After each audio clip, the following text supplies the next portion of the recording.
পিকে হালদার ৩,৫০০ কোটি টাকা নিয়ে সে চলে গেল বিদেশে। জনতা ব্যাংক থেকে একজন কাস্টমার ১,০০০ কোটি টাকার লোন নিয়ে চলে গেল। বাংলাদেশ ব্যাংক বিভিন্ন বড় বড় প্রতিষ্ঠানে তারা লোন নেওয়ার পরে সুদ মকুফের দরখাস্ত করে। তারা প্রায় ২২০০ কোটি টাকা সুদ মকুফ করে নিল।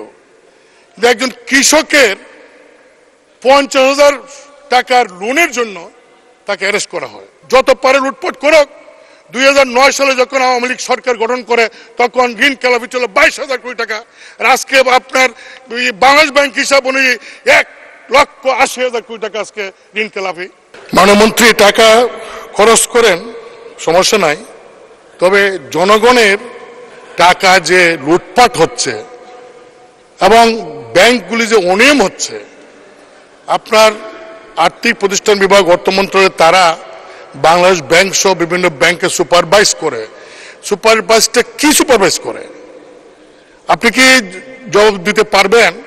পিকে হালদার ৩,৫০০ কোটি টাকা নিয়ে সে চলে গেল বিদেশে। জনতা ব্যাংক থেকে একজন কাস্টমার ১,০০০ কোটি টাকার লোন নিয়ে চলে গেল।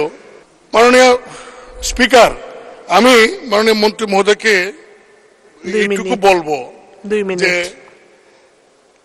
বাংলাদেশ ব্যাংক তারা বিভিন্ন সময় দেখা যায় যে বিভিন্ন বড় বড় প্রতিষ্ঠানে তারা লোন নেওয়ার পরে সুদ মকুফের দরখাস্ত করে।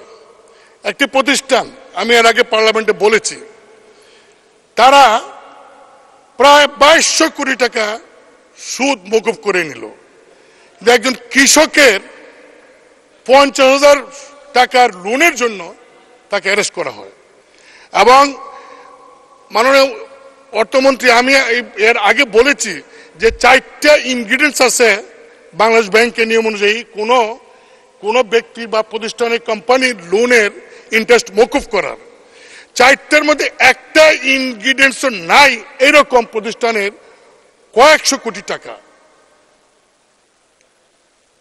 এক্সিম ব্যাংকের মালিক, তার প্রতিষ্ঠানে কয়েকশো কোটি টাকা মকুফ করে দেওয়া হয়েছে। এগুলি কি? এই ধরনের আপনার এই প্রতিষ্ঠান অর্থ বিভাগ এই ধরনের কাজগুলি যদি তারা কন্ট্রোল না করতে পারে, সুপারভাইজ না করতে পারে, নিয়ন্ত্রণ না করতে পারে, তাহলে আপনি টাকা, জনগণের টাকা খরচ করে লাভটা কি, দরকারটা কি? তার চেয়ে বরং চুপচাপ থাকাই ভালো। এই ব্যাংক থেকে যা ইচ্ছা মতো নেওয়া, যত পারে লুটপাট করুক। ২০০৯ সালে যখন আওয়ামী লীগ সরকার গঠন করে তখন ঋণ খেলাপি ছিল ২২,০০০ কোটি টাকা। আর আজকে আপনার বাংলাদেশ ব্যাংক হিসাব অনুযায়ী ১,৮০,০০০ কোটি টাকা আজকে ঋণ খেলাপি। ঋণ খেলাপিকে ধরতে পারেন না, ঋণ নিয়ে বিদেশে চলে যাবে, পাচার হয়ে যাবে। এই দেশ থেকে ডলারের ক্রাইসিস। কেন ক্রাইসিস? ওই সমস্ত খেলাপি ঋণ যারা নেয় এবং যে সমস্ত বড় বড় রাঘব বোয়াল যারা অবৈধভাবে টাকা আর্ন করে, তারাই দেখা যায় যে আমাদের ডলার যখন আসে ডলারগুলি কিনে পাচার করে।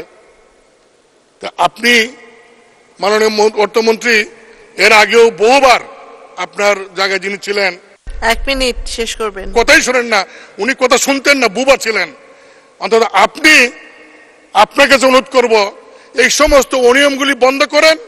এবং আপনার কাছে বিনীতভাবে অনুরোধ, যে সমস্ত ব্যক্তি বাংলাদেশের, সে ব্যবসায়ী হোক, আমলা হোক, এমপি হোক, রাজনৈতিক নেতা হোক, দুবাই, মালয়েশিয়া, কানাডা, আমেরিকা, ইউরোপে এই যে ফ্ল্যাট কিনেছে, বাড়ি করেছে, মার্কেট করেছে, হোটেল করেছে, এইগুলি একটু তদন্ত করে এইগুলি ফিরে না আনতে পারলেন তো আইডেন্টিফাই করেন যে এই লোকগুলি এই টাকাগুলি পাচার করেছে।